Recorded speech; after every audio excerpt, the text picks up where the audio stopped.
Alright everyone, we're going to do a new video. It's finally spring.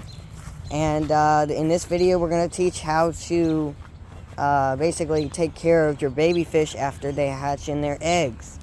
And so this is going to be a good one. We're also going to teach you how to put more water in your tank. So let's go. Okay, so here we got our fish tank, our normal fish tank, which is a little low on water, so we're going to put a little bit of water in there now.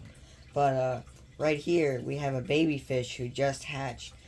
The rest of them didn't make it. There were only 2 that I saw, so the other ones could have gotten eaten. I'm just not sure. But there is one that is alive in here, and I'll try to get some footage of him. If I can't, then that's gonna be how it is. I just found him, actually. Hold on, let me see. Can you see that? Where is he? He's right there. You can kind of see that he's moving around. So that is the baby. Oh, there he goes. And more on that later, I guess. But let's get into the actual main part of the video, which is talking about how to care for your fish. And I'm going to be using this bucket right here with some water. I had to put grass in there because, you know, that helps a little bit. Well, I guess let's get started by putting some water into this tank. Alright?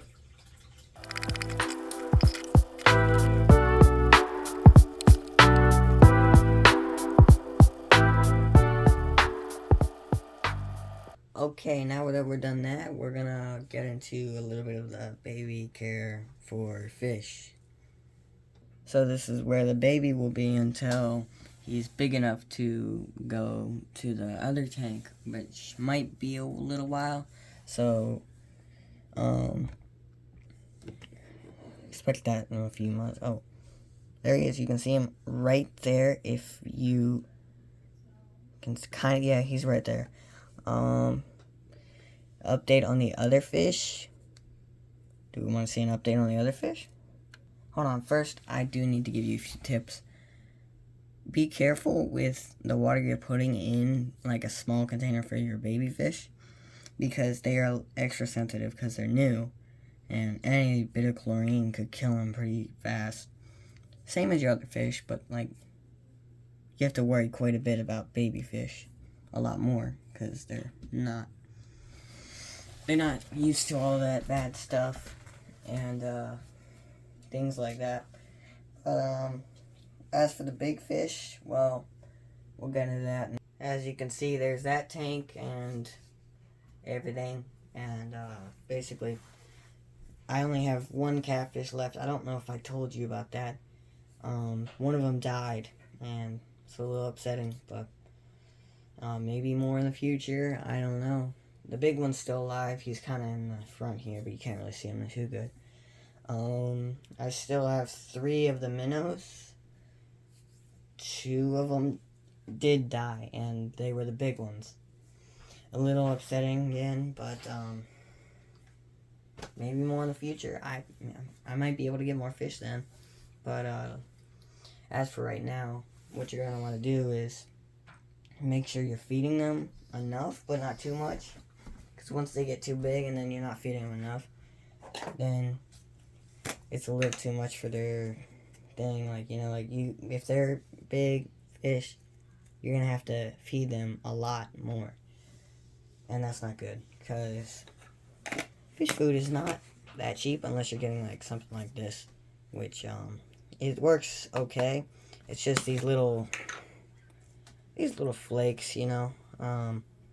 Flakes are pretty nice. They'll eat them. What I use for my cories is actually designed for them. My Corydoras. This is tropical fish stuff, which this one is just pellets. I don't know, something like pellets, yeah.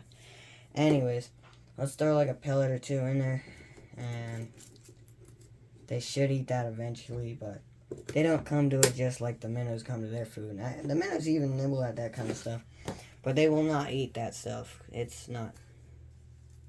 They just won't. It'll expand, but by then the Corydoras should eat it. And also, this fish food, this flakes here, is mainly for goldfish, but if you want to get this for pretty much anything, they'll eat it, and it's kept them alive, so it's okay. Plus, I think this one was like $2, I guess, and this one was actually bought off of Amazon. I'm not sure how much this one was, but meant for corridors technically. So if you have corridors, this is a pretty good option. I've seen a lot of videos that have this actually. Here's the aerator. I do turn this on pretty often because of this baby fish. He needs some oxygen, you know. He doesn't take up a whole lot, but still quite a bit. And the fish still eating at the top. You'll see more fish eventually. Maybe, I don't know. Yeah. This net, if you want to go get a net for pretty cheap, and in store, like Walmart has a pretty cheap, like maybe $2 net. I think it's like 5-inch. I don't know, you tell me. In the comments, what do you want me to name my fish? Someone can tell me. Look, I'll pick like what? Just if there is any comment that says, I will pick it. Okay, so down in the comments, pick your name for the catfish. Alright? Alright. Also, yeah, you're gonna want to pay attention to your water, and so I have strips, test strips, and I can show you those and maybe even test the water. Okay, so here's one of them test strips I was talking about. Let's try to use one now. Alright. Here we go. We're gonna swirl it twice. Then we're gonna take it out and wait about 30 seconds.